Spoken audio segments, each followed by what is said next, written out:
Our programming begins when we're in our mother's womb, and we begin through the chemical signals of her body. If she's in a stressful environment, those chemicals are coursing through our bodies, and we become accustomed to stress chemistry, to high levels of adrenaline and cortisol if our mother is in that state. And that influences our development and the way that we think up until the age of about 7 years old. The Jesuits knew this a long time ago, and what they would say classically, give us your children until the age of 7, and they'll be ours forever. Because from the age of birth to about 7, the brain state is a very receptive state, very open, no filters. And whatever it is that we learn in those years becomes the foundation, the principles that we believe are true, and it's the way we live our lives. 95% is subconscious behavior, and people don't understand it because it's invisible, subconscious. And the idea is this: consciousness is creating our life experience, physics, biology, coherent thought. And this, I think, is the biggest issue, is the conditions in which children are raised by parents who are totally unaware of the fact that they're programming a child's life. A child comes in and has a brain, and the brain is a computer. We all know that, okay? Listen, you got a computer, you got an operating system, but you got no programs. Where the heck are you going to get the programs from? You have to download them. From where? From the world around you. Your parents, your family, your community. You observe them, and in a state of theta, you're not just observing them, you're recording their behavior. And this is really a very important reason for this, and that is, how many rules do you have to know to be a functional member of a family and a functional member of a community? Thousands of rules. And since most of them are disempowering programs, and people struggle in this life. Do they have to struggle? No, it's a belief that this is the way life is. Life is tough. Reprogramming your mind is very, very, very difficult. And they go, if that's what you believe, then that's what you're going to manifest. 2,500 years ago, the Buddha, what we think, we become. And I say, yeah, but what do you think? I go, well, 95% of the day is not your thoughts. It's coming from the program. If you understand from my perspective, understanding the nature of who we are from quantum physics to biology. Quantum physics to epigenetics actually is the primary connection, is that we are creating this life. And there's power. Everybody has power until a program comes in that says you are not powerful. And if you buy the program and it's your belief, then you will compromise your power based on just a belief. This becomes very critical in the world, because it's like, what's my program? And if you take away my power and I operate from a condition of being powerless, then you control me. I have lost power, not because I don't have power. I've lost power because I've been programmed not to express power. So in a universe where, or in a world here where everyone is equally powerful, then how do you get very powerful people and people who live in the trash pile? The answer is, what programming did you give them? And there are patterns that are shared from one generation to the next. There is a part of us in the neocortex in the brain. We have specialized neurons called mirror neurons. And the mirror neurons don't know the difference between watching an experience and us actually having the experience. And this is important because these mirror neurons can serve us in very powerful ways. If we see a healing of another person, our brain doesn't know the difference between watching and experiencing, so our brain will begin to produce the chemistry that matches that healing. When we see behavior patterns that are unhealthy behavior patterns from a dysfunctional family, we begin to mimic those as well, consciously and subconsciously. This is the question. What do you feed your mirror neurons every moment of every day? Do you feed your mirror neurons the inadequacies that you perceive or the shortcomings that you perceive? And if so, your mirror neurons don't know the difference between you seeing it and someone else doing it, and they'll begin to produce the chemistry, and don't be surprised if you embody those shortcomings to deeper and deeper and deeper levels. But they will respond very, very quickly when we consciously choose to see ourselves in a new light. We've all heard the term neuroplasticity, where we can change the neurons and the way they fire in our brain. That term now extends to the DNA. We are genetically plastic, genetic plasticity, bioplasticity. All of our body, every organ in the body is now documented with the ability to heal itself, to stop the damage, to repair what's happened, and to grow new tissue, even the organs we were told could not. Brain tissue, spinal cord tissue, heart tissue, pancreatic tissue. It's called epigenetics.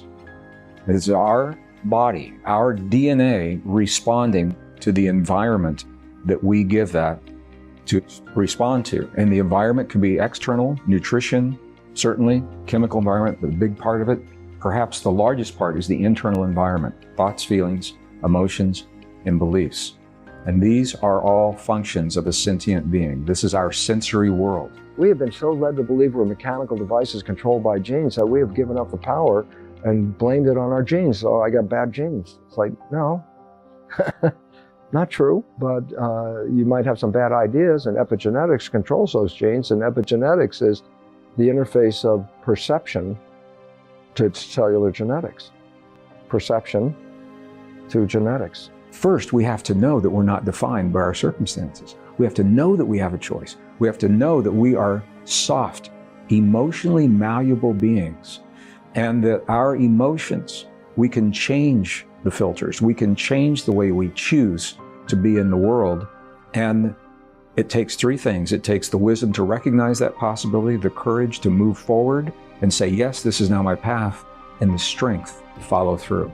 When we find a part of ourselves that we threw under the bus or left behind because of some fracturing moment that emotionally was devastating to us, or maybe it wasn't even a moment that splatted us. Maybe it was just we grew up in an environment where certain emotions were suppressed, where a place of presence was never demonstrated to us. And so we don't even know about that as an option.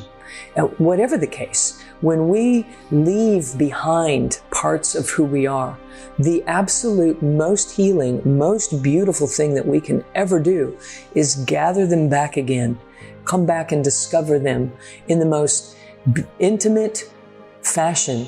We rebuild who we truly are. And actually, what we're rebuilding is our awareness of who we truly are. Who we truly are never went away. It's that our awareness got shoveled into and shifted into only certain compartments of who we are.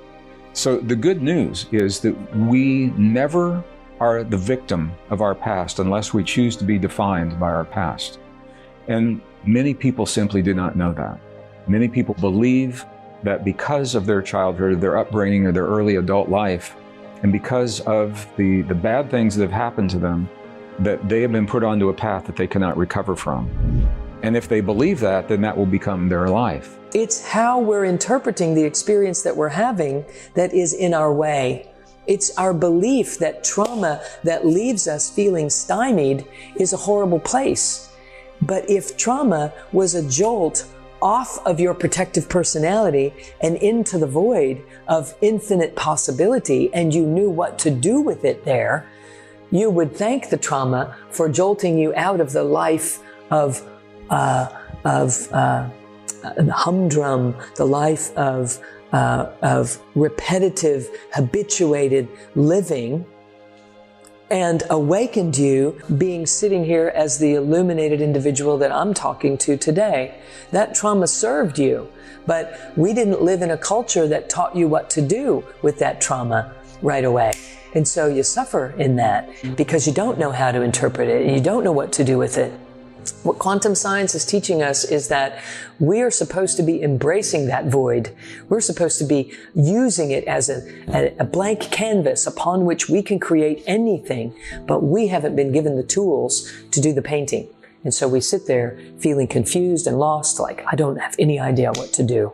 I've been traumatized, I'm stymied, I feel bleak and useless and unproductive. I don't have any direction, I don't know where to go, I don't know who I am. When we are in fear or we feel vigilant, we don't feel safe in our world, then we are sending a signal. It's a very jagged signal, a rough signal from the heart to the brain, and the brain responds with stress chemistry. But we don't want to live our lives every day with those kinds of chemicals flowing through our body in a world of 24/7 news media showing us problems with no way to resolve the problems. We tend to become a stressed society, and statistics are showing this. Everybody's walking around in the world of the matrix. They've all been programmed, but you don't know it because you're in the program and you don't see it. It's the red pill in the matrix. We have a tendency to separate the worlds to physical or spiritual, and really everything is energy. Everything is energy. So the spiritual world is energy, the physical world is energy. They're just energy vibrations at different states. The more you compress spiritual energy, the more you compress invisible energy, you create physical form. So everything physical, this couch that I'm sitting on, is actually energy that's just compressed. It's just more compressed than the air that we're breathing and the thoughts that we're thinking, etc. So everything exists on this continuum, and our job is to awaken to that and allow it to be true. But we're so trained to operate from the thinking, analytical mind, whose job it is to find the differences in things, that we oftentimes will cut the continuum into two parts and talk about the physical reality or the energetic reality, whether we reference it as a scientist calling it the energetic reality or a spiritualist calling it the spiritual realm.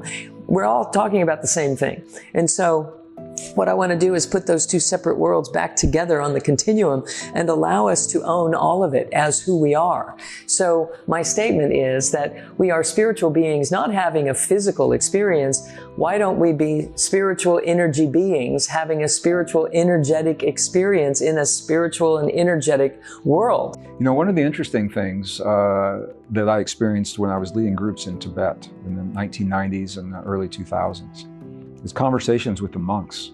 We went to see how they live, and they are in awe of us. And they said, it's easy for us to live in this monastery on the top of a mountain where we don't have any relationships with the opposite sex, we don't have families, we don't have the emotional trauma that you experience.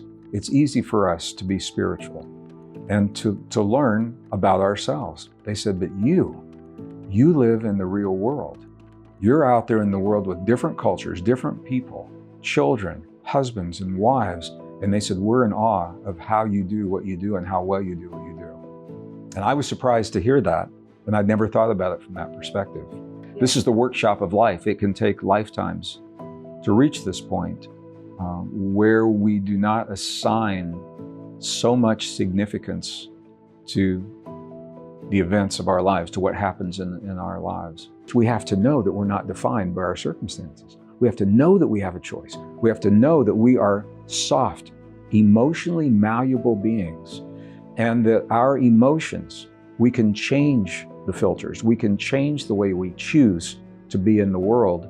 And it takes three things. It takes the wisdom to recognize that possibility, the courage to move forward and say, yes, this is now my path, and the strength follow through. So many people make the choice, they never follow through, or many people make the choice and they say, yes, I'm going to do this. It takes a lot of strength, emotional strength, and a deep belief in yourself and who you are, so that you are no longer defined by the way other people think. Because when we begin to change the way we think and live, and our friends are used to seeing us one way, some of them sometimes have a problem with that change. If we don't know who we are, then it's very easy to fall back into the old patterns. Perfect place where you're seeing this is with young people today. Young people in the cyber world can be deeply influenced by their peers and what their friends at school or their peers write about them on Facebook, Twitter, social media, YouTube videos. If those young people do not have a rock solid understanding, an emotional anchor that they have acquired from their home life, if their parents and their siblings have not instilled within them a deep truth of who they are, when they go out into the world and they hear that criticism, sometimes they'll believe it. And sometimes they believe it so deeply they feel they have no worth. If they have those anchors, then that anchor is what sustains them, and they still receive the criticism, but it doesn't mean the same thing. So often I have found patients and clients working so hard to get over a feeling, to get through it, to push it, that they're willing to do anything. They're willing to step on it. They're willing to deny it. They're willing to, just override it in some way, suppress it. And what ends up happening is we create an environment where healing cannot happen when we do that. And I've worked with people that have been doing exactly that, and then finally seeking some kind of health care that would allow them to heal. And invariably, we end up going back to uncovering an emotional state that was once suppressed, that stopped the healing ability of the body because it pushed the system into survival, fight or flight. And when we're in fight or flight, we're not in a healing mode. So the body isn't even trying to heal. It's trying to survive because of how we're operating in the world, thinking that what I'm feeling doesn't feel good, or it's not how I'm supposed to feel, or it's not how it looks like everybody else is feeling. And so I'm going to deny the feeling altogether. Always leads to a problem. When we're not actually feeling what's going on in our lives, we are limiting our entire system's ability to be productive, to be caring, to be self-healing and self-regulating, to ever be a self-illuminating individual that can awaken to our true magnificence. It will simply never happen.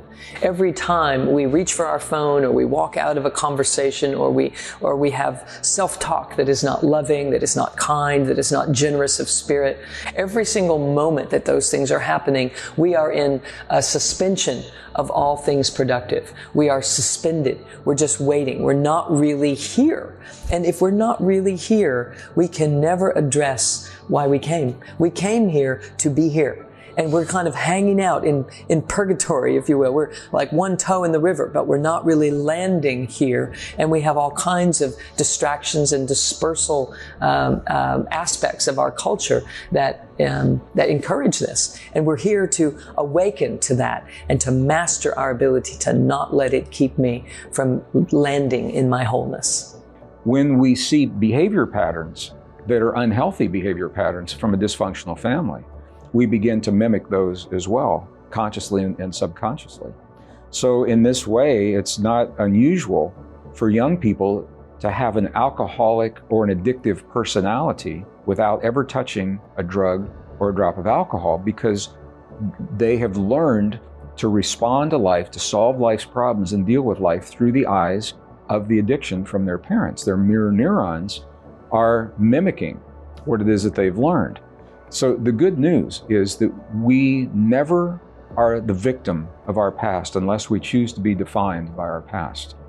And many people simply do not know that. Many people believe that because of their childhood, their upbringing, or their early adult life, and because of the bad things that have happened to them, that they have been put onto a path that they cannot recover from. And if they believe that, then that will become their life. We are beings of choice, and we always have the ability to heal from within, to recognize the past that's brought us to the present moment, and to make new choices, healthy choices that move us forward. And as we make those choices inwardly for ourselves, they begin to influence what is available to us in the external world by becoming healthier from within, by changing the way we think about ourselves, the way we see ourselves. When we talked about the mirror neurons will fire under one of two conditions. When they see someone having experience, or when we actually have the experience. The seeing does not have to happen externally. The seeing can be the vision that we hold in our mind. When we imagine ourselves, when we visualize, when we see ourselves, how do we see ourselves? This is the question. What do you feed your mirror neurons every moment of every day? We are steeped in a story of our origin, of our history, of our potential, what's possible in our lives and what's not. And the story, now we understand, is largely based upon false assumptions of obsolete science, if your story is based upon what you have learned from the academic world. A misperception, by definition, is a lack of power. If you program a culture with misperceptions, you have disempowered them.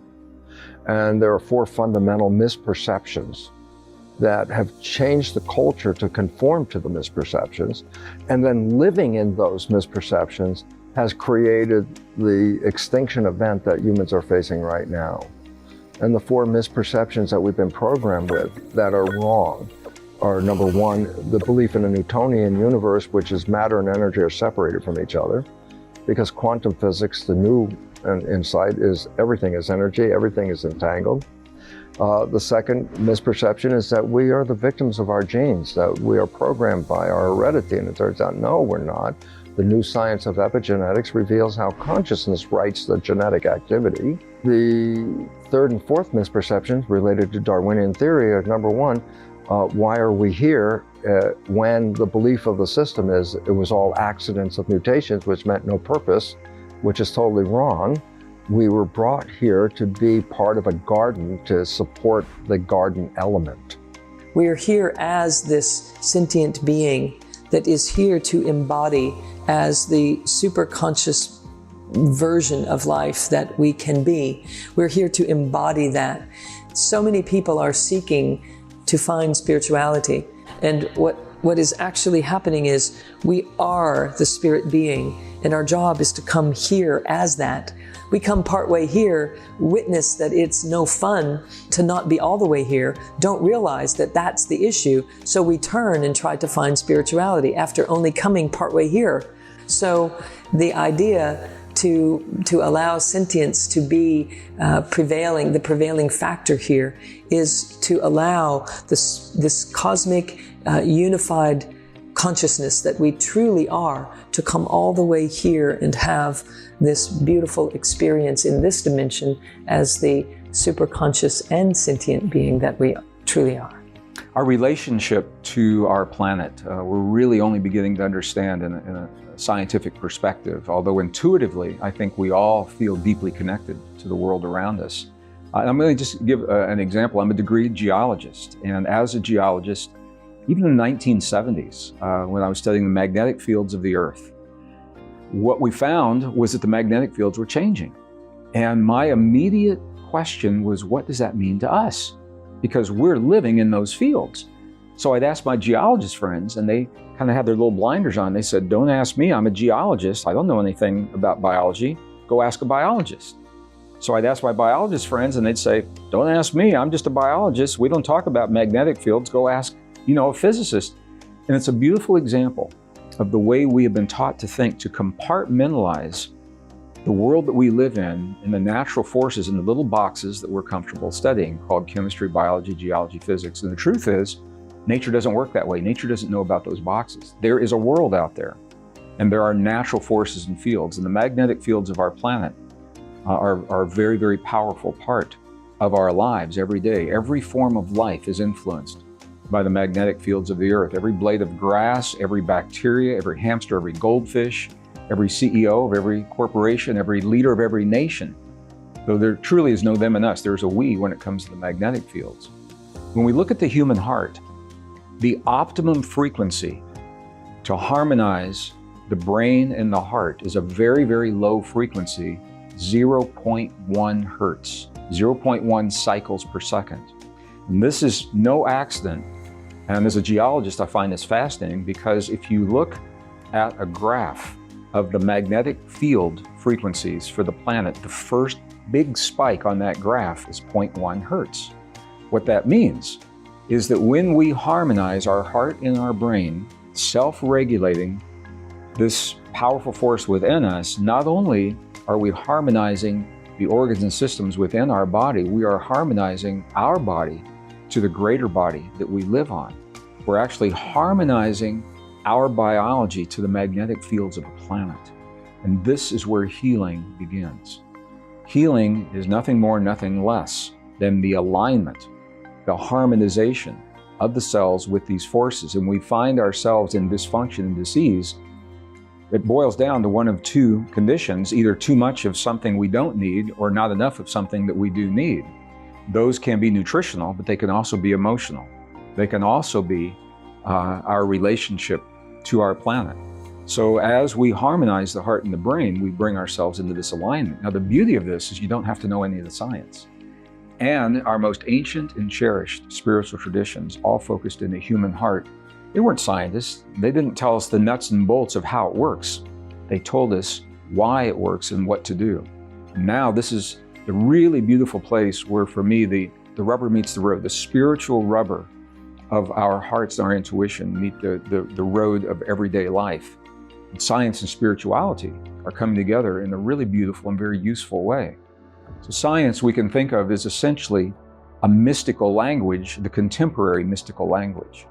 So it is a neutral language. It doesn't have the baggage of religion or spirituality. So many people, they're more open to listening and embracing the scientific terminology. There are these three processing centers, one in the gut, one in the heart, one in the head. And they're supposed to be working in a harmonious fashion within themselves, and then they're supposed to be working harmoniously together, so that our enteric system which is perceiving energy and then translating it into chemistry, which is becoming an impulse that rises. And as that information rises, it's to be filtered through the heart, and then it's to rise up through our ability to speak and action based upon this greater truth. And then it's to be processed by our intellect, finding the relevancy of how and when to reveal it in a way that makes a difference, that allows for connectivity and communion rather than conflict and battle. And so, yes, the brain of the gut is tremendously valuable, and one that has certainly been overridden by all of our fantastical research about the brain and how excited we are about all the things that we're discovering that the brain is capable of doing. But in and of itself, it's not enough. And so this work is to bring a harmonious balance into the three brains of the body, and much, much more than that as well. So the human emotion is a realm of study that science has neglected and chosen to discount for so very, very long. And I find this fascinating as a scientist as well as a scholar, because it is the power of human emotion that gives us our unique abilities. No other form of life, through the power of emotion, can achieve the kinds of things that we can achieve in terms of self-regulation within our bodies, but also in terms of our relationship to the world around us. And I find this fascinating because it is the emotion that was written right out of our most ancient and cherished spiritual traditions. For example, the biblical traditions of the West. Scholars know that approximately 43 books were removed from the biblical canon in the 4th century by the Emperor Constantine during the Council of Nicaea in the 4th century. We know this because the books have been recovered intact in places like the Dead Sea Scrolls, which were the oldest records of the Old Testament, and the Nag Hammadi Library, found on the banks of the Nile River in Egypt, the village of Nag Hammadi. These are the newest records of the New Testament. And in the New Testament records, we find records such as the Gospel of Thomas. And the Gospel of Thomas is believed to be written by a scribe that followed the master teacher, Jesus, as he toured and spoke to the people, his disciples, as well as the masses. So I'm speaking about Jesus as a learned master, not necessarily as a religious figure, and I think it's important to make that distinction. There's no doubt in my mind that there was a Jesus. He definitely existed. The evidence is overwhelming.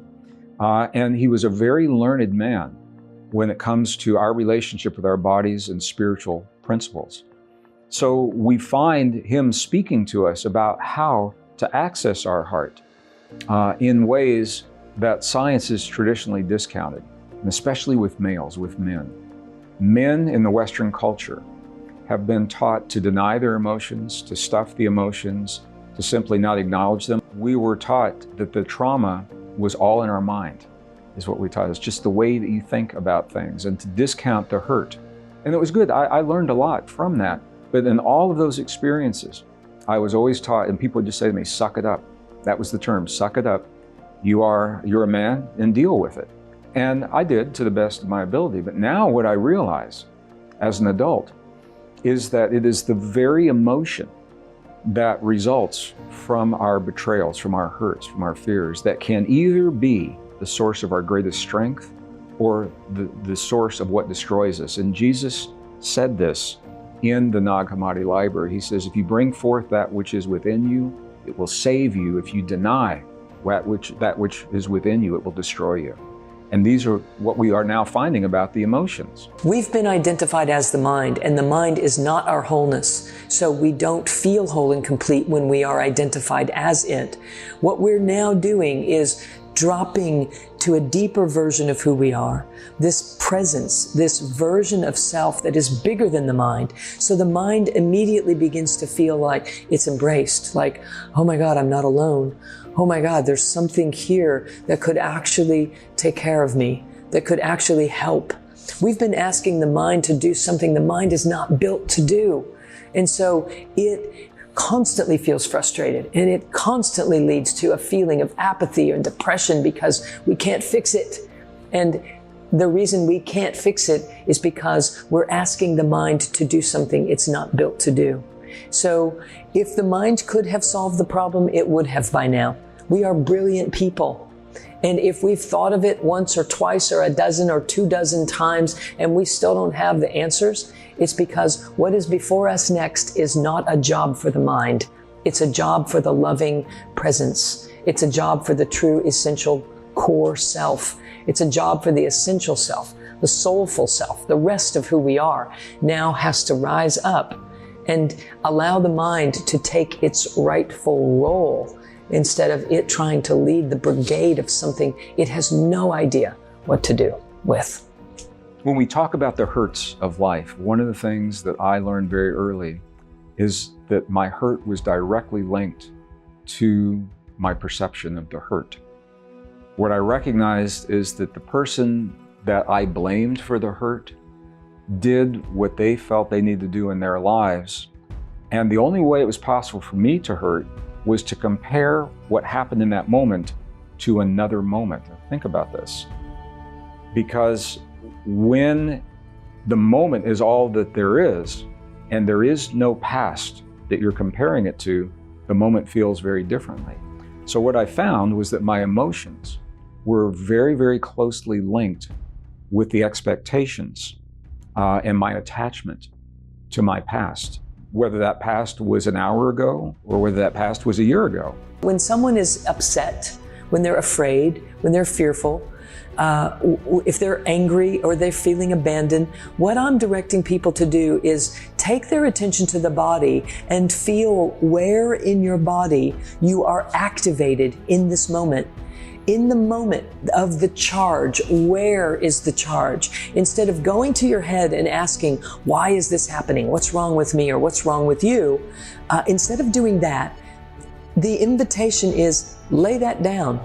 Drop into yourself and notice where. Instead of asking why, ask where. Where in my body, meaning where in the chakra system, where in the energy system do I not have the circuits? How do I know? Because there's a charge. The energy is trying to flow through that area and it's hitting a gap and it's building up and it gives you that lump in your throat or that tightness in your chest or that knot in your stomach. It's trying to help you. It's not a problem, it's a solution. So as we take our attention there and we see, oh my gosh, this situation, this abandonment feeling or this anger is actually has something to do with right here, or something to do with right here, or something to do with right here. The mind will say, well, what does it have to do with it? And the invitation is, don't ask what, ask where. Don't ask why, ask where first, so that you can squeeze it back and let it know that contact has been made, that mind and body and breath are going to work together for a change. They're much more powerful when they work together. So they're squeezing and hugging on a physical level, breathing with the breath, attending to it with the mind, and now we have the ingredients that are necessary to build new energetic circuitry that leads to neurologic circuitry that leads to sustainability of me being able to be strong and clear and present in any situation.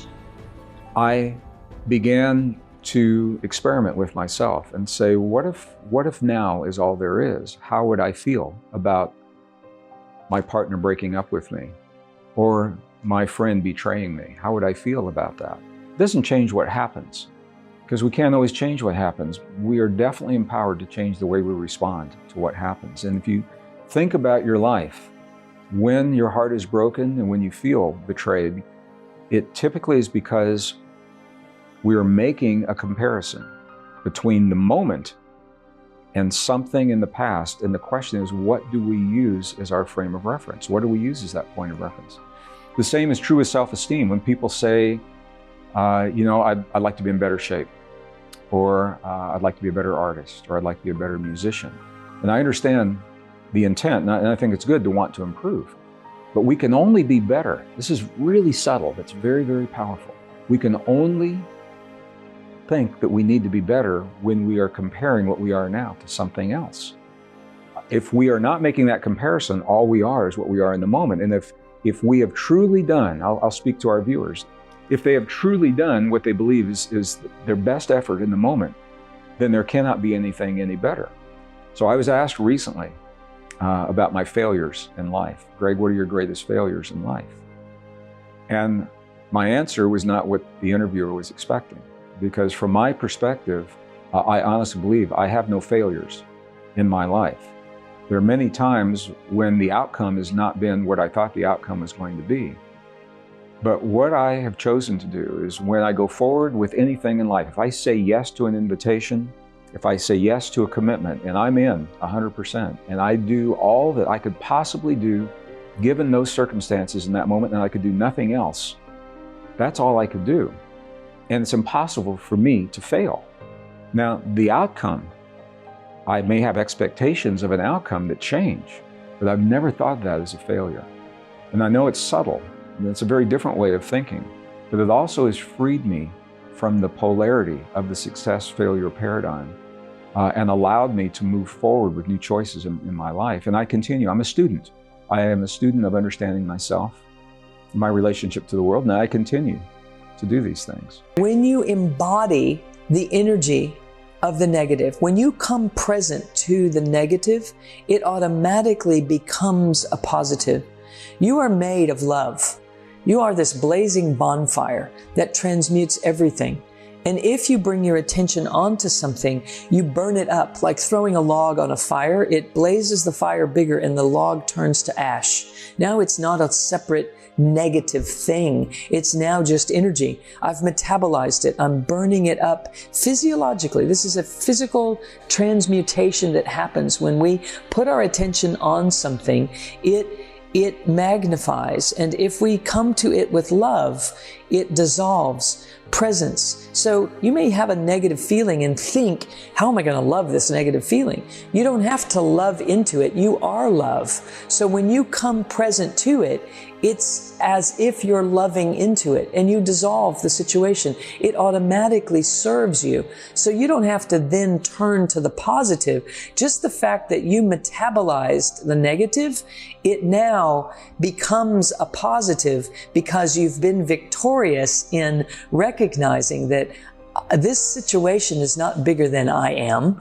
In fact, it's happening as an opportunity for me to recognize my bigness, my greatness, my magnificence. And in doing so, I'm now automatically seated in a positive experience and a positive expression of life by embracing this negative automatically.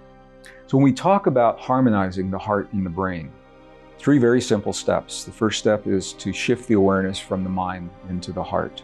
And the indigenous people typically will do this by simply touching their heart center in a way that is comfortable for them, because the awareness immediately goes to the place where you feel that touch. It's the first step. And then the second step is they will breathe a little bit slower. Slow, typical breathing. And when we slow our breathing, we're sending a very powerful signal to our body that we are safe. And when we feel safe, there's a little switch, an emotional switch that begins to send a different chemistry into the body from the brain, a life-affirming chemistry of healing and rejuvenation, rather than the stress chemistry of fight or flight. Second step. The third step is consciously and intentionally feeling a positive, uplifting emotion, because we choose to feel it. Maybe the world's not giving us anything to respond to, but we choose to feel. And typically one or some combination of 4 emotions feel that function: gratitude, appreciation, care, or compassion. One of those four typically will work for pretty much everyone. When we harmonize the heart and the brain, we are moving ourselves out of the polarity thinking of the rightness or the wrongness of what has happened to us in the past. It is only in the brain. And we're bringing those heart neurons into the equation. A part of my blood heritage is Southeastern Cherokee from Oklahoma in the US. And there is a word for this heart focus that doesn't even exist in the English language, but the Cherokee have used this. It's called Shante Ishta. Shante Ishta means the single eye of the heart. It's the eye that does not see the polarity of the rightness or the wrongness or the goodness or the badness. It's the eye that will discern safety and fear, but it will never judge another being, and it will never judge us. It will never judge me. So when I can look at my past, my history, my hurts from within this place of heart-brain harmony, then the wrongness of what was done to me, or my shortcomings of shame, or the hurt that I felt, those all take a back seat. And what I begin to see and feel is that the experience, it's almost beyond words, but the experience does not have the emotional charge that holds me locked into the negative space, the body chemistry or the emotional space. And it frees me, as I've said before, it frees me to move forward in a healthy way from having had the experience that I can't change. So this is where the electrical fields and the magnetic fields all come into play. What we now know is that the heart has the strongest it is the strongest bioelectrical generator in the body, and it's the strongest biomagnetic generator in the body. When I was in school, I was taught that the brain is electrical and magnetic, and it is, but it pales in comparison to the heart. The heart is about 5,000 times stronger than the brain magnetically, and about 100 times stronger than the brain electrically. Now think about what this means. We live in an electrical and the magnetic world, electromagnetic fields all around us, and we are constantly interacting with these fields. We're wired to do that. Our neurons are wired to do that. So if we're going to interact with our electromagnetic world through an organ that is designed to do just this, it makes perfect sense it would be the heart, because the heart is literally wired to interact with the world around us, not the brain. This is why sometimes it's difficult to think through the solution to the problem, whereas feeling through the solution to the problem is a very successful outcome. So healing is a byproduct of revealing our magnificence. And our magnificence is revealed when we allow ourselves to feel and to be present with and to metabolize whatever is happening. So in order to heal something, we have to feel it. But what ultimately happens there is that when we feel it, we dissolve it into us. We become one with it. We merge with it. And it, as a byproduct, reveals our magnificence as a multidimensional, transcendent being. And so healing happens as a byproduct of us. If we want to be proactive about healing, all we have to do is continue to feel into our magnificence, feel into our wholeness, reveal our magnificence, and healing happens as a byproduct of that exact action. Rather than going about trying to find all my problems that I need to heal and getting obsessed about healing this or fixing that, I'm interested in the book, in the place that you're referencing. I'm interested in people being proactive about accessing their magnificent being, and healing will happen as a byproduct of doing that. And that revealing happens when we allow the feeling body to have a greater role in our lives than it has before. There's a fascinating relationship between the way that we communicate with one another, the way we communicate with our bodies, the way we communicate with the world, and how our bodies respond in the presence of those communications. New discoveries now are showing that the words that we use to communicate every day in our lives direct the way the neurons fire and wire together in our hearts and in our brains They go beyond that. The way the words we use do more than influence what we think. The words that we use actually determine what we are capable of conceiving. Now, if you think about what this means, some languages are based in separation. So when we use words of separation, we're actually directing the neurons to fire in a way that invites us to solve our problems based in them and us, in winners and losers, in separation. This is where the spiritual principles of the past come in, because our words originally, if we follow the traditions of those who have come before us, were intended to be clear conduits for what we were feeling from within. So our words were designed originally, intended to reflect our innermost emotions and feelings. And our innermost emotions and feelings of unity and of cooperation, of peace and love. Those kinds of experiences, when we use the language that reflects those experiences, we actually change the biology of our body so that our body wires and fires to reflect that unity and that healing. So it's a very, very different way of thinking about our relationship to the divine. When we communicate through our thoughts, feelings, emotions, and beliefs, we close our eyes and we feel that wholeness and we feel that oneness and that agape love, for all life. Every blade of grass, every rock suddenly looks beautiful, and we're feeling that. We've all felt that at some point. And when we actually communicate the words that reflect that, we're actually changing the biology of our body to reflect that wholeness. That's where the healing begins, because then the biology begins to come into alignment as well. We're bridging this world between the physical and the non-physical energies on this full spectrum. And so photonic patterning is a byproduct of how we use our mind. If we use our mind in habitual ways, if we use our mind based upon the limiting beliefs, by the way, all beliefs are limiting in some fashion, but by coming from this believing, thinking, analytical mind, we create a photon pattern that is in accordance with that, because photons respond to thought. So in that, if we're constantly thinking in a certain way, we create a pattern that then has an influence on electrons, that then has an influence on atoms and molecules, and our whole physiology becomes a byproduct of that, as does our external world. The science is showing us that we have an influence on our external environment by the thoughts that we think. We have an influence on our own DNA. Our DNA has an influence on our environment. These are tremendous bridges through a gap that used to feel like two separate worlds. We have some significant bridges that have been illuminated to the degree that we can no longer say it's me and you. It's me and that. I am that, which is something that spirituality has been teaching for thousands of years. Science is now saying, we think we agree with that. We didn't want to. It's turning us on our ear. It's making everything have to be redefined. But as it turns out, there's nothing that I am not. So if we're to bridge that gap, we're living now in a new world. So the photon patterning is changing as we're awakening to a greater degree of our capacity as creators in this life experience. The patterns shift. When they shift, more spaciousness occurs. We have bigger thoughts. We allow more possibility in our own personal life experience, all as a byproduct of photon repatterning due to our consciousness awakening.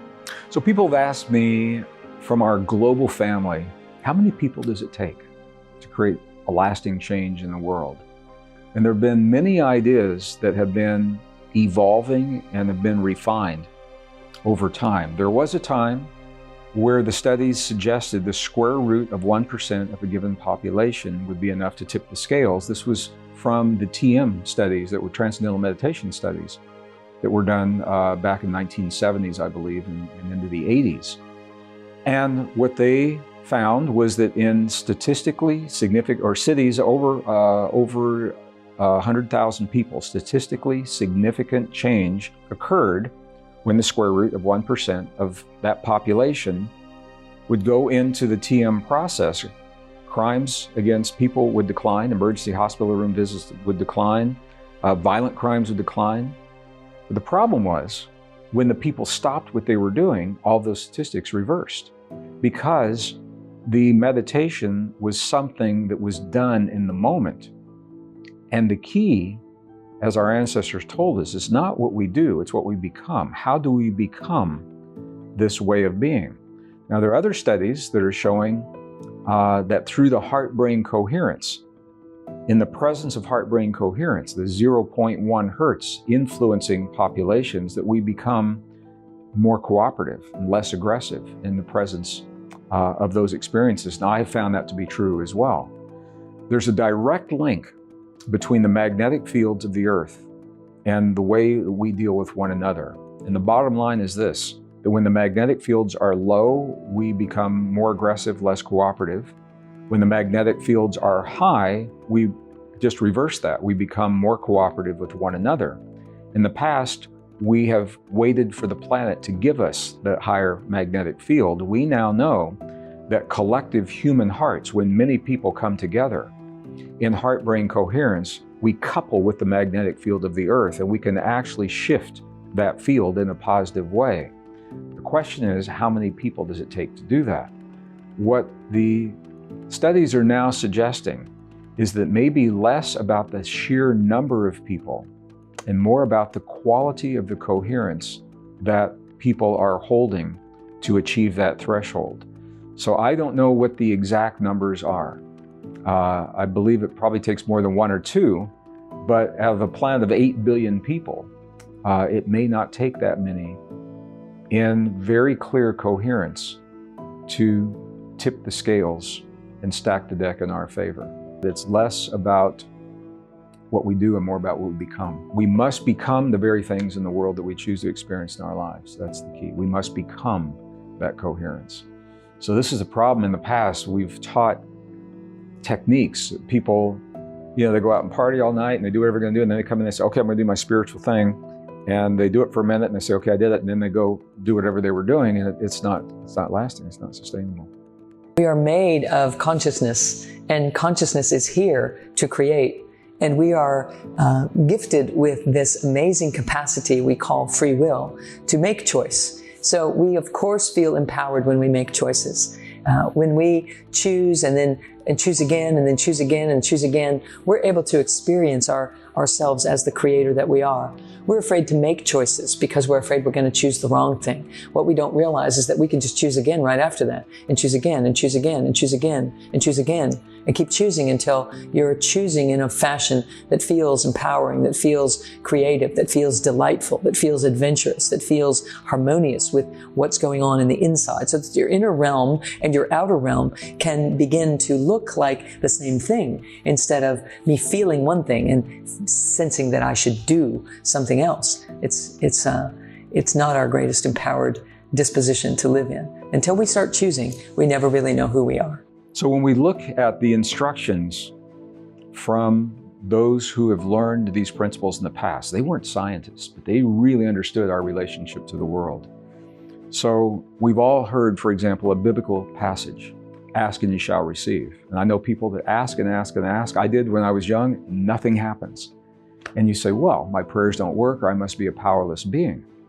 This is one of the examples where the phrase lost in translation really takes on a great significance, because when we go to the original versions of the Gospels that carry those instructions, these again were given by the Master, Jesus, not as a religious icon, but as a very learned man. He was an Essene, and the ancient Essenes were called therapeutae in their time because they knew how to heal. They understood this relationship between the heart and the brain and the world. You go to those original texts before the translations condensed and edited the text. They read just a little differently, and that little difference is what makes the big difference and all the difference in the world. Because what they say, ask and ye shall receive, be surrounded by your joy, be surrounded by your desire so that your joy can be full.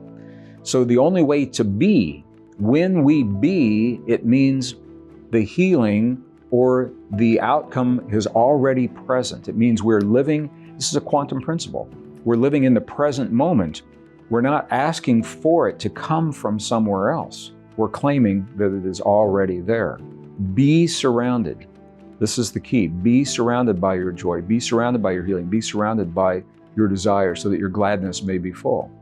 And this is 2,200 years ago. This is the way that this information was conveyed. And I'm in awe at how accurate it was and how well it has survived, even to the present day in the form that it is right now. So when we talk about intention, what we're talking about is the combination of, it's not enough to see the outcome. I know people that have done a lot of what they call visualization, and they're frustrated because it seems like nothing happens. But if you think of the heart-brain system in terms of high technology, very sophisticated, soft biological technology, not machines, tissue. It's doing what we now have designed the machines to do are mirroring what we already do from within. So if you think about that, it makes perfect sense. That in our mind, we would simulate the possibilities and model the possibilities and get it just right. Nothing's going to happen until we imbue that possibility with the power to bring it into our lives. And that's where the heart comes in. It is our love or our gratitude or our appreciation for that possibility that breathes life into the possibility. Now, I mentioned earlier that scientists have found one or some combination of 4 words, typically, will create this positive emotion between the heart and the brain: gratitude, appreciation, compassion, and care. And people often ask me, well, what about the word love? Greg, why isn't love one of those words? And it's a really good question. And I asked the researchers, and they said, this is interesting, Greg, is what they told me, because love means different things to different people. And for many people, love has not been a good experience. So there is a lot of charge on the word love. And love typically, the word itself typically does not work. However, if you think about it, gratitude is a facet of love. Appreciation is a facet of love. Care, compassion. So what we're talking about all fall under the umbrella of love. They are facets of love without using the word love itself.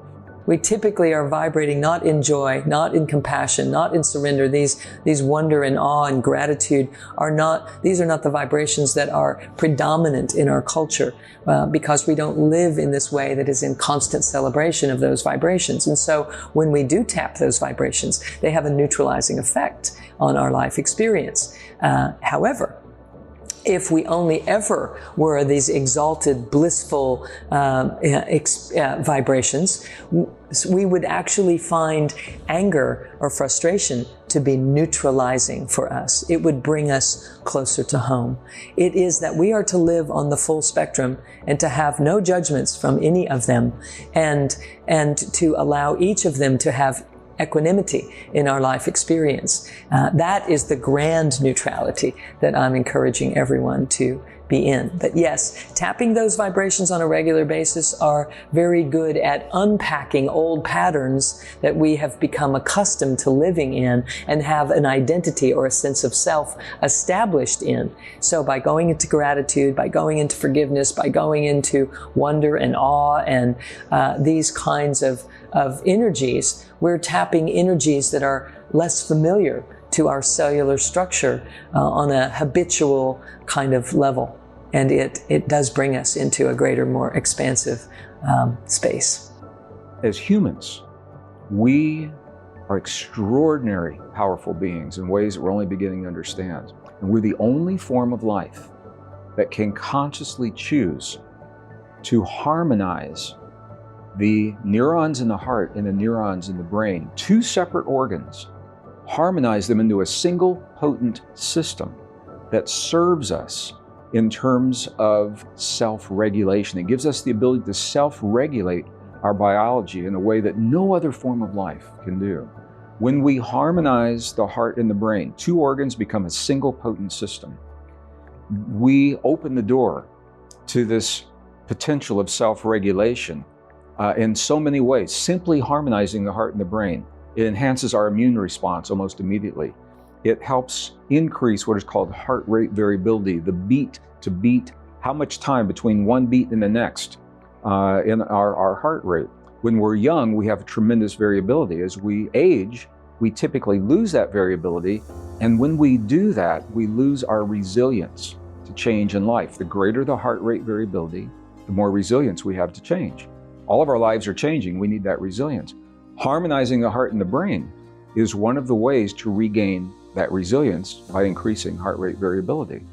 We harmonize the heart and the brain. We open the door to very, very powerful states of super memory, super cognition, super recall. We have the ability to access deep states of intuition on demand. We all have intuition, and usually it's spontaneous. You go to pick up the phone to call someone and they're already on the other line, and you say, how did that happen? And I wonder if it'll happen again. And you wait for the universe to give you your next spontaneous experience of intuition. But our power, where we find our deepest levels of mastery, is when we create those kinds of experiences, those synchronicities, those deep states of intuition when we need them the most. And when we need them the most is typically when the world is least conducive. There appears to be an intentionality underlying our existence. Now, this is important because it means life. Our life is something more than a random process. And I personally believe that the hate that we are seeing in the world is because we've been conditioned to discount the value of life, the sanctity of life. That we've been taught that life is cheap. It's very easy to take a life if you see it as a video game, or if you are inundated with films and movies where life is taken left and right. It's hard to distinguish that and make that distinction from what happens in everyday life. When we begin to instill the sacredness of life in our young people again, that's where we begin to heal the hate. And that is where a new world begins. The world around us, not just us, the world around us, the other people, the environment, is a nurturing mechanism. You can't live alone. There's no individual that lives alone. We live in a community whether you want to own it or not. But when you own it, then you can do something about it. But if I'm just another piece in a whole bunch of pieces and I don't, I'm separate from all these pieces, that's not the evolution. The evolution is when all these little pieces come together and say, we are one multicellular community called humanity. And we're not there. It's visible as the carrot. It's hanging right there in front of us, okay? Can I get there? This is a trial period. Why? Because we've been here before and it didn't work. The greater the degree of competition, that tells us how far we've strayed from the natural harmony, the natural order of the natural world. I say, so we programmed a population to compete in a world where evolution was based on cooperation. Problem, today's world. Now this is the really beautiful place where, for me, the rubber meets the road. The spiritual rubber of our hearts and our intuition meet the road of everyday life. Science and spirituality are coming together in a really beautiful and very useful way. So science we can think of as essentially a mystical language, the contemporary mystical language. So it is a neutral language. It doesn't have the baggage of religion or spirituality. Many people, they're more open to listening and embracing the scientific terminology. The idea from ancient history always talked about the nature of spirituality as a power that controls who we are. But we let that go when we separated matter and energy. But now quantum physics said that was an illusion, bring it back together again. And then we start to recognize that consciousness is the soul power, the field that is shaping the particle, in this case, the body. The mind shapes the body. Mind is field, body is particle. So the human emotion is a realm of study that science has neglected and chosen to discount for so very, very long. And I find this fascinating as a scientist as well as a scholar, because it is the power of human emotion that gives us our unique abilities. No other form of life, through the power of emotion, can achieve the kinds of things that we can achieve. So I went from not spiritual to spiritual in about a second. It was just like, oh my God. It's less about what we do and more about what we become. We must become the very things in the world that we choose to experience in our lives. That's the key. We must become that coherence. This is completely the evolution that has to happen at this moment. The evolution through knowledge, the evolution through the information that you're trying to provide in this video is evolutionary, because knowledge is power. We must return power. I trust the individual more than I trust the 1%. I would like to relate sentience to a compass. Which direction I go is based on a sensation that I get. Am I gaining energy, which is enhancing my life? Or am I losing energy, which is compromising my life? I can feel that, one gauge, one sensory gauge.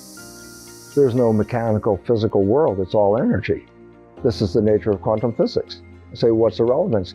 You can't separate energy. There's no borders. And that means everything that's made out of energy is together integrated into a whole energy matrix. We are beings of choice, and we always have the ability to heal from within, to recognize the past that's brought us to the present moment, and to make new choices, healthy choices that move us forward.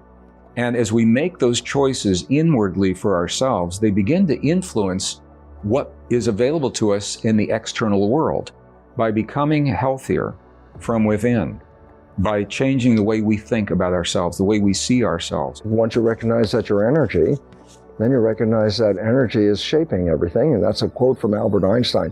I love it. I use it all the time. The quote is, "The field," which is the energy, "the field is the sole governing agency of the particle." Particle is our perception of reality. That the energy field is the governing agency of this reality. And I say, so what's relevant? I go, consciousness is an expression of an energy field. That consciousness is manifesting your reality. Then I go back and say, yeah, but unfortunately you've been programmed. So are you manifesting your reality, or are you manifesting a program? So the ability to self-regulate our biology is a very, very powerful key to help us regulate what's happening within us. We may not be able to change what's happening in the world around us. We definitely can change how we respond to the world around us. All of a sudden it's like, oh my God, this is a spectrum analyzer. It takes energy and makes vision out of it. It takes energy and makes sound. It takes energy and makes taste and smell and touch and love.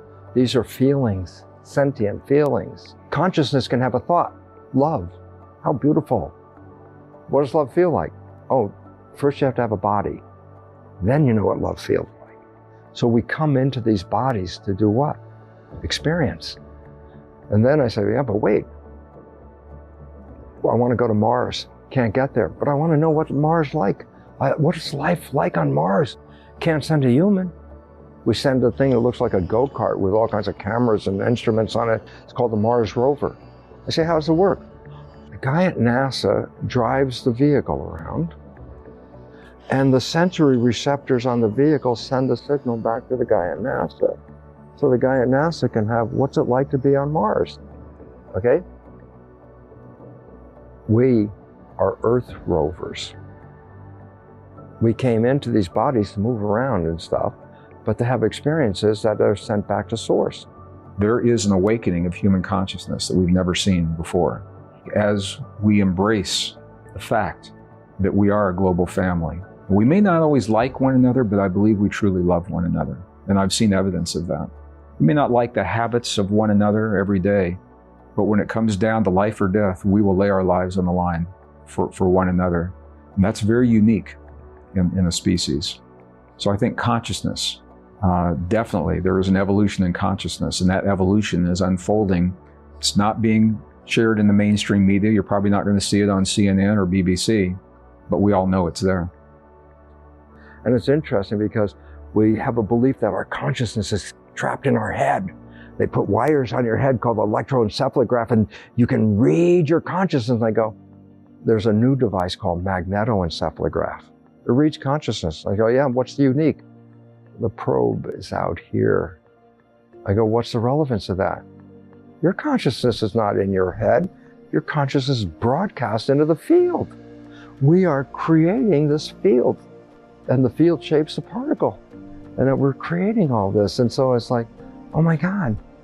And this is the part that just changed my whole life. Because coming into the programming, oh, we're born, and then we die, okay? And it's like, oh no, we're mortal, but then why? Because the old belief, if you had a good life and you die, you go to heaven. My new belief, I was born into heaven. I was born here. Why? What's creation? I'm creating using a mechanism to create. And so I'm putting information in, NASA, going to the vehicle, and the vehicle sending back the response, sentient experiences. Universal consciousness, universal presence, the creative force itself has a pulsation. That pulsation can also be felt and observed in the developing embryo, okay? In the womb, before there's even a heartbeat to pulsate, there's a pulsation that's measurable in that developing embryo. And that pulsation is this universal pulse. That universal pulsation is universal intelligence. It's energy.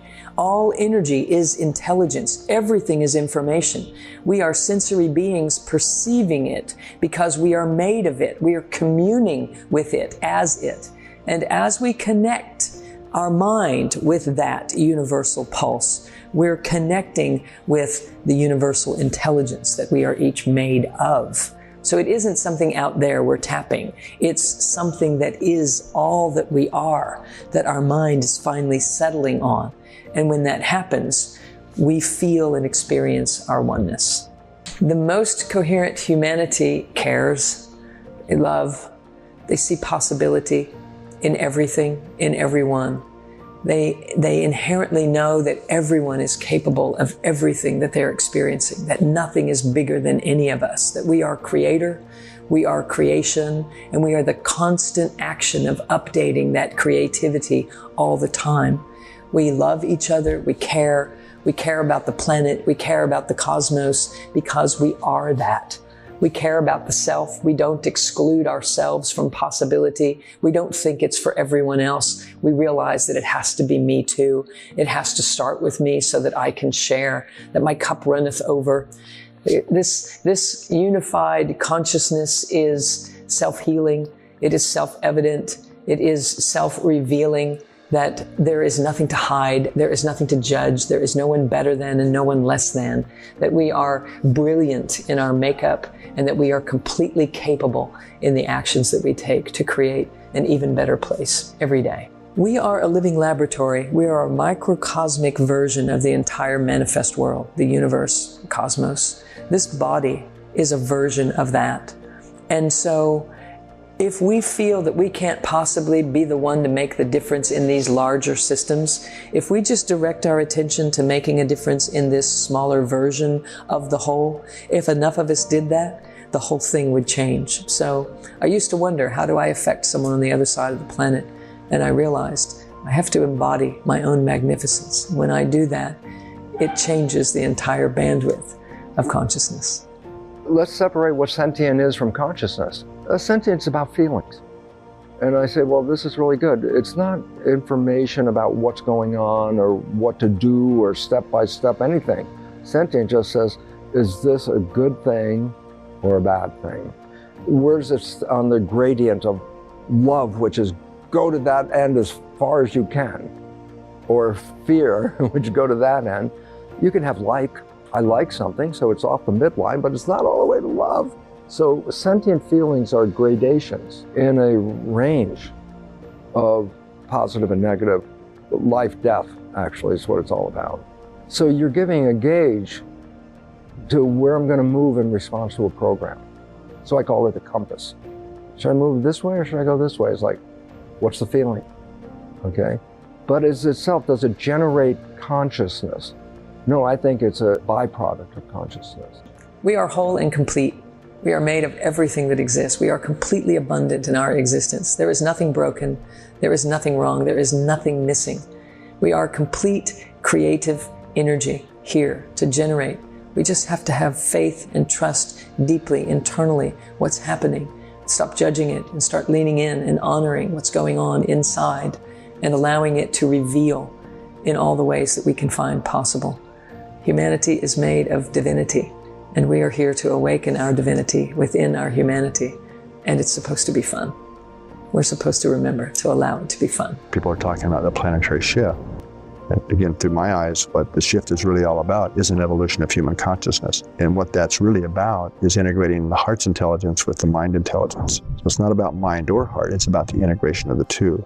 Because right now, the baseline of planetary consciousness is really mind-based, without really the deeper heart. We hear more and more about people's heart awakenings. More than ever, you hear about people talking about the heart and the heart's intelligence. It really is what it's about, because as we access through the heart, our larger self, we bring in that other dimension of intelligence, and that really upgrades the mind to where it really surrenders to the heart.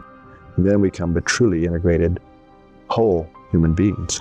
And most people know what heart rate is, which is simply how many times is the heart beat in a minute.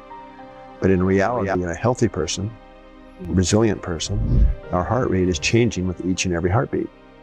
So that time between each consecutive pair of heartbeats, you measure that, and that's what's called heart rate variability. So when someone's feeling anxious or frustrated or angry or impatient, the heart's rhythm is very kind of chaotic, jagged looking, and you plot it, and we call that an incoherent rhythm. On the other hand, when we're feeling appreciation or kindness or care or compassion, thinking it doesn't work. It's the actual feeling of those emotional states. The heart shifts into a completely different mode that we call coherence. All of this is real if you let go of the limitation of a Newtonian world. The Newtonian world says, oh, that's energy stuff, and we don't deal with energy. In a Newtonian world, the body is physical. We only deal with physical things. You want to fix it? Give it something physical. Give it a drug. I go, yeah, you know what? Before drugs were introduced into our consciousness, people healed by energy. They always did. Hands-on healing. It was always the way it was. It still is the way it is, in spite of the drugs which are making things worse in most cases. To do science, we have to measure things. So we've created, or still working on it, but creating what's called the Global Coherence Monitoring System. And these are exquisitely sensitive magnetometers that are designed to measure the resonant frequencies in the Earth's magnetic field. There's lots of magnetometers around the Earth for space weather and so on, but they're different than these because these are designed to measure the resonant frequencies. But we're also looking in the global coherence realm at the energetic communication and connections, not only between people around the Earth, but also with the Earth itself, and the energetic systems of the Earth, the magnetic fields of the Earth. And there are natural forces and fields, and the magnetic fields of our planet are a very, very powerful part of our lives every day. Every form of life is influenced by the magnetic fields of the Earth. Every blade of grass, every bacteria, every hamster, every goldfish, every CEO of every corporation, every leader of every nation. So there truly is no them and us. There's a we when it comes to the magnetic fields. I spent my time then trying to identify how does an environmental signal control genetics. And that led me to a structure called the cell membrane, the skin of the cell. And the skin of the cell would pick up an environmental signal with a receptor and send a signal, a coherent signal, into the cell to control the function with what's called an effector, or in this case, a channel.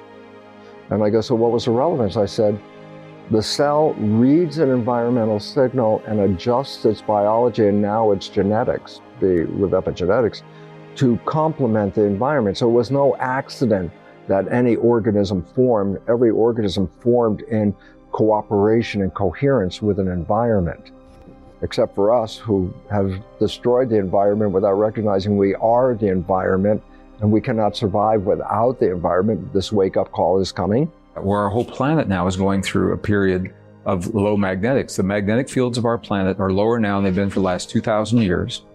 The sun is in a very quiet cycle right now, which means there are very few magnetic storms that are influencing the Earth. In the presence of low magnetic fields, historically, we have been less cooperative and more aggressive. So it is a perfect recipe for human conflict. So people that aren't well self-regulated or self-managed, you have this energy influx, again, all unconscious, they don't know what's going on. If you're a politician, you start wars, is what the data suggests. People get in more traffic accidents, get a little edgier, more emotional disturbances and so on through these cycles. On the other hand, if we're more self-regulated, more mature, we use that energy influx to create new collaborations, invent new things, flourish. You know, in a sense, we're going through a global initiation right now. It is an invitation to be very conscious about the choices we make, the language we use to extend the olive branch of peace and the benefit of a doubt. When we know that we're in these cycles, we can become aware of them. Harmonizing the heart and the brain is a way to compensate for that, because we make our own personal field within which we are communicating. Every clarification that we have in our own energy field moves us to a higher vibrational frequency.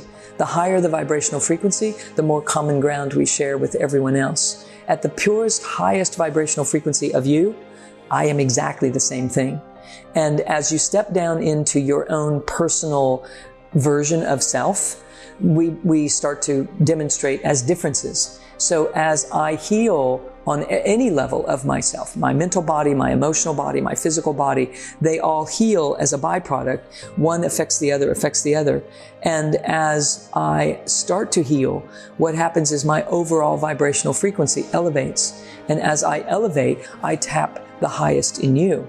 So I can make the highest in you more robust by me animating it myself. I bring greater photon density to the unified field here in the physical dimension. So when I tap the highest vibrational frequency in me, I bring a greater robustness to that high frequency here inside the bandwidth of human consciousness. So that highest vibrational frequency that we share gets nudged in you because it woke up in me.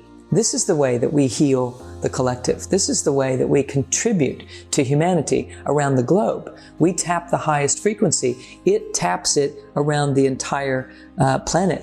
It taps it around the entire spectrum of human consciousness itself. And so as that becomes more enlivened, someone else is walking down the street and all of a sudden they're forgiving something and they don't have any idea why. It just became more possible for them in the environment that they're living in.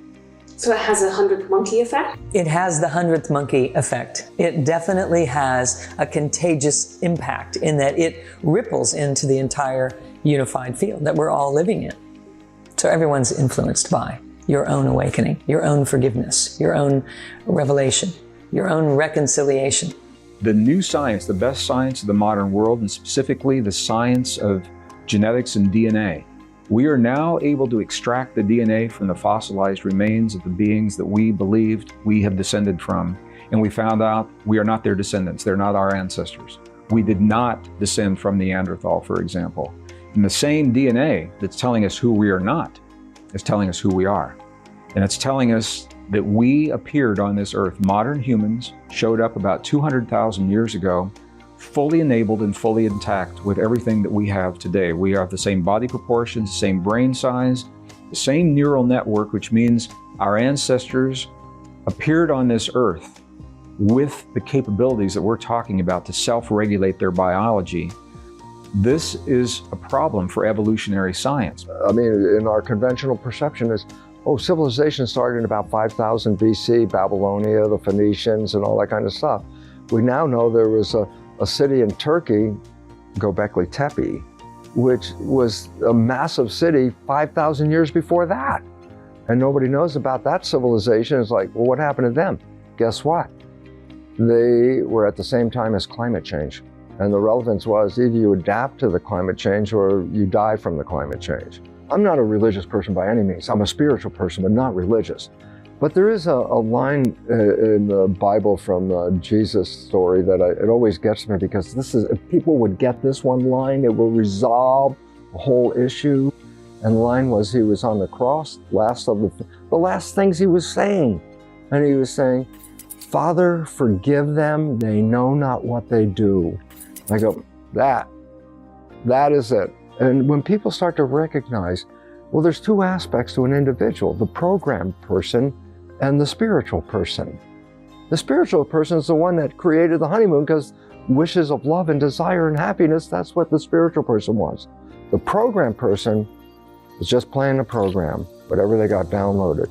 And if it's a negative program, can I blame them? And the answer is, Well, not necessarily. They didn't even see it themselves, so they're disconnected from their own program. They don't even see it. We are layers.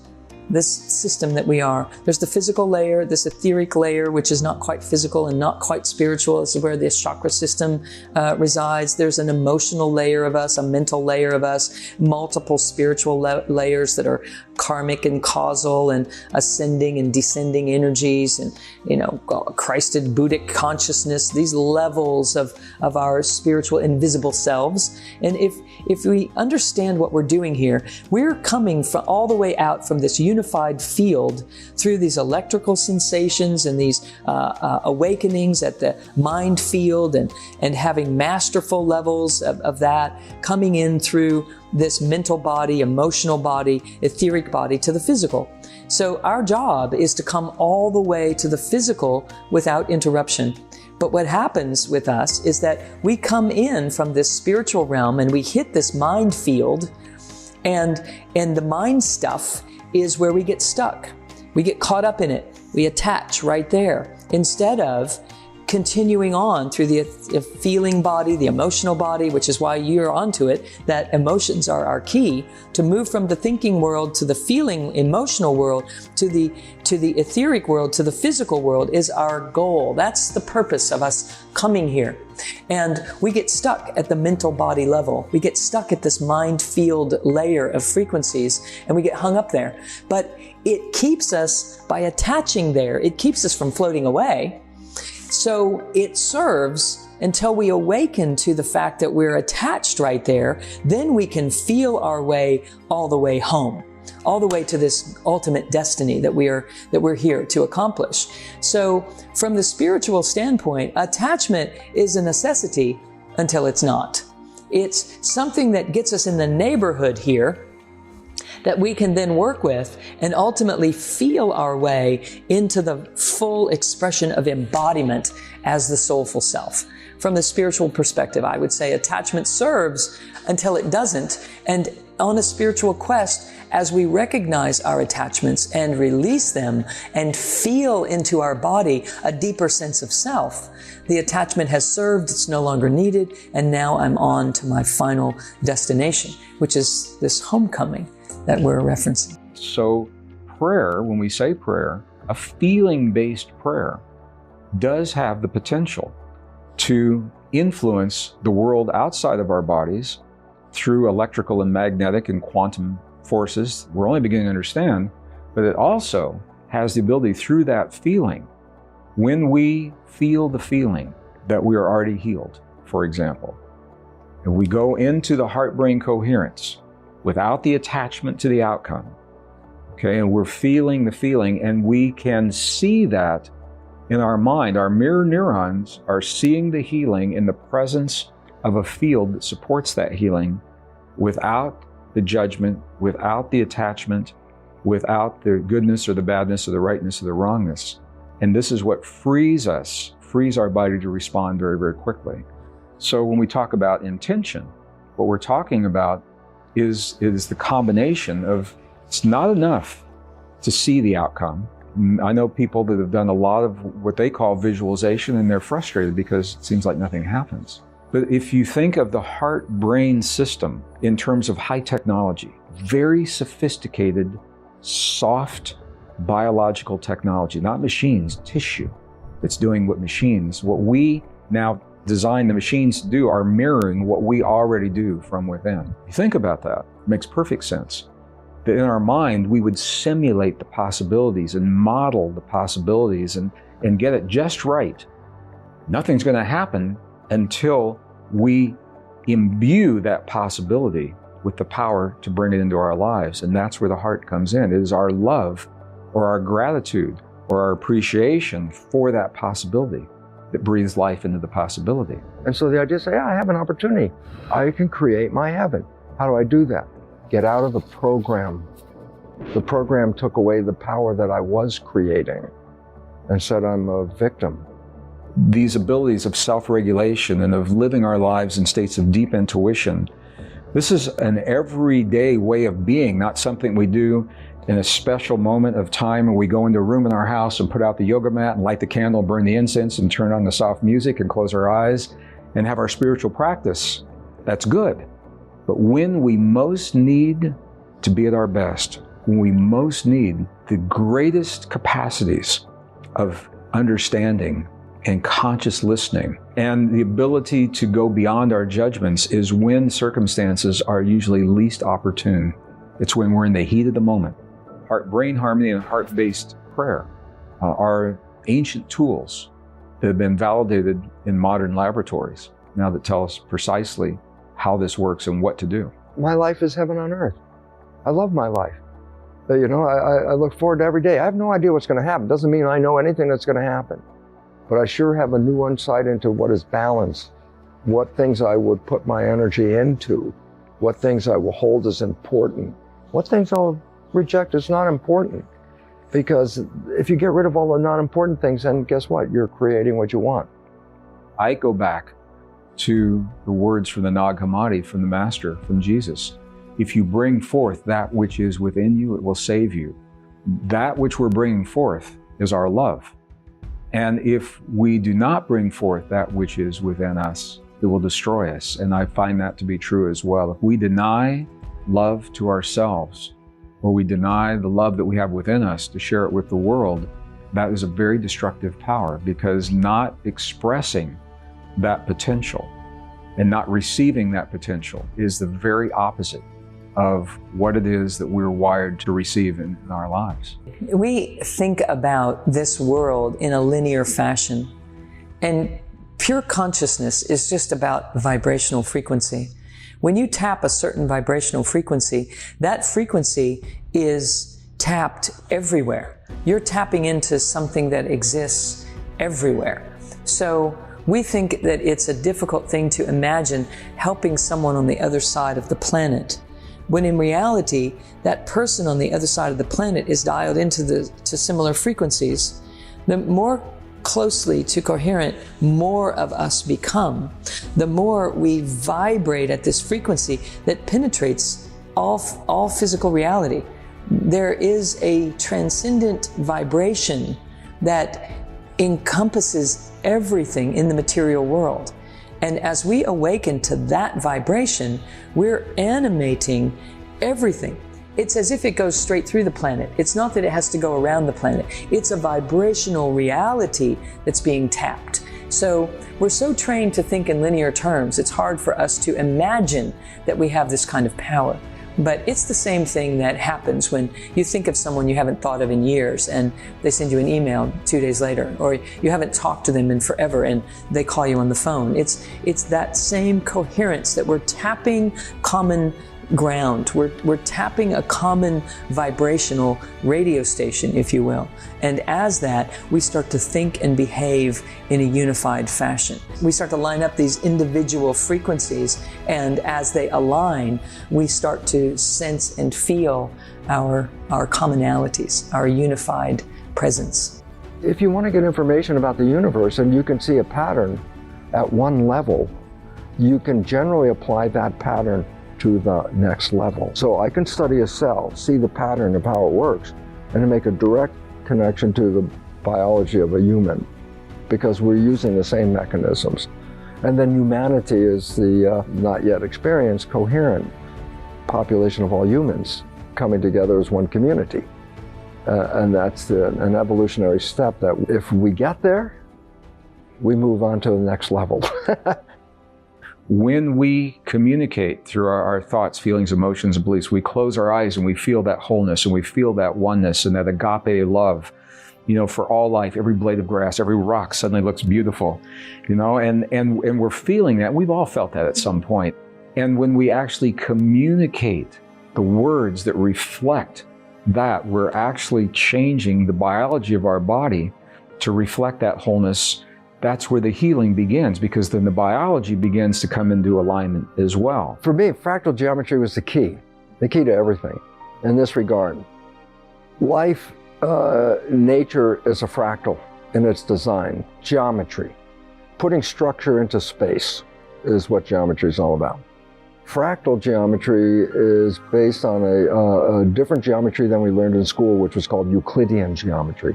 Euclidean geometry is all the squares, cubes, spheres, cones, three-dimensional objects and stuff like that. But you can't really use those objects and create nature.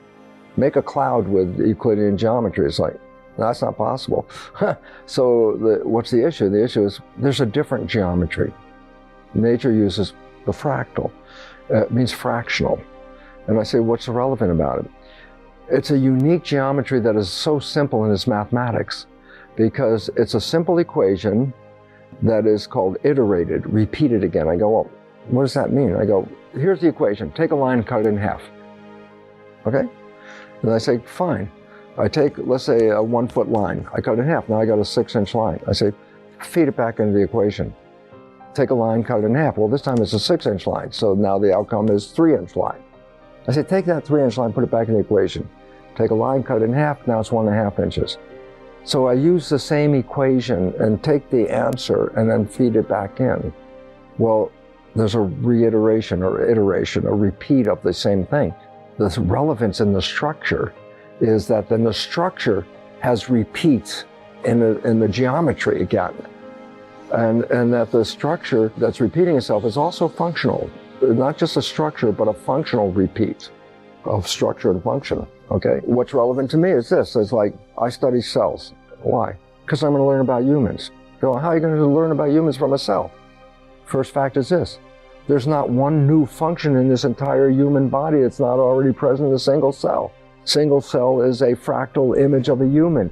Its mechanism, its behaviors are what a human is built out of.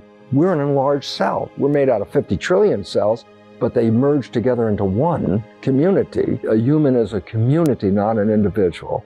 Everything is alive, everything is conscious, and it's a very, very different way of living and thinking. But when you think that way, you begin to treat your world as alive and precious and conscious, rather than as a dead universe and something to be mastered and then discarded, which is a very Western way of thinking. The first moment that I owned my identity as a broadcast, I can't die. Why? The analogy is a television set playing a broadcast. This is, hello, this is the Bruce Show, okay? Oh, guess what? If the television goes, we say television's dead. And I go, yeah, but did the broadcast stop? And they say, no, how do you know? I said, well, get another TV and tune it to the right station, and boom, the broadcast is back on again. I go, oh my God, I can't die. This is the television set. I am the broadcast. What's irrelevant? I'm immortal, but my televisions come and go. And that if I die, I'm still in an energy field. If an embryo shows up in the future with the same set of receptors, I'm back. Now the question is, does it have to be male or female? Nope, that's a television set. White, brown, black, red, yellow? Nope, that's the television set. We have to disconnect. We are not the set. We are the broadcast. Almost universally, the indigenous peoples have all told us that we are the product of a relationship with intelligence that is beyond this earth. It means different things to different people. Religions came along and they wrapped their rules around what that means, and spirituality, they've got their ideas, but it has never really been officially acknowledged. As we're curious and are awakening to these things and discovering that ancient civilizations such as ancient Egypt and in South America, where so many pyramids were being established for healing purposes and awakening purposes and interdimensional purposes, we're recognizing that we have access to higher and higher forms of intelligence that have been left behind over the years. So people ask me if I believe that we're going to see a mass shift in a moment in time that everyone will recognize. It will be impossible not to recognize that. I think anything is possible, certainly.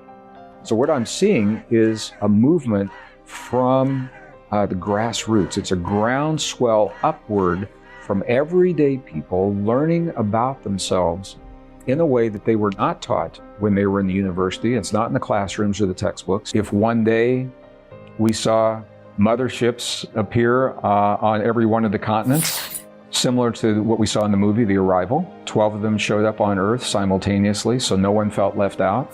And it changed the way that people thought about their relationship to the world. This is heaven.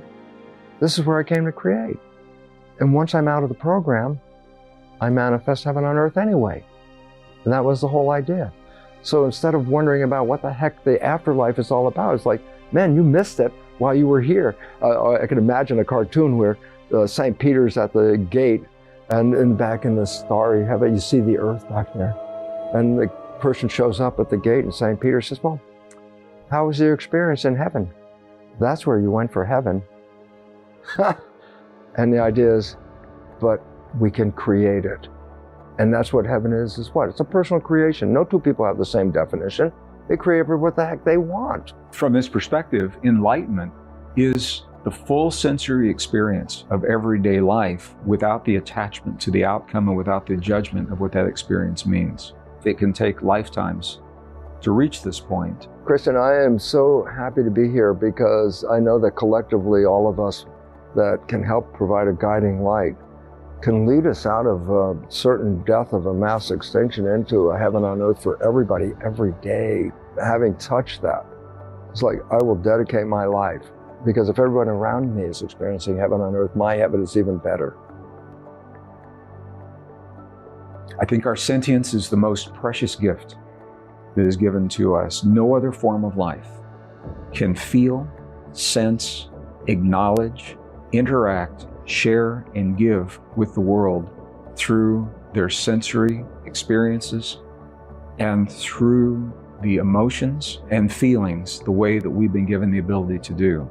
And as we embrace the deep truths of our sentience, as we honor this deep, precious gift, we elevate ourselves, I believe, to the highest levels of what it means to be human. And in that way, we become the greatest versions of ourselves and we create the greatest world possible.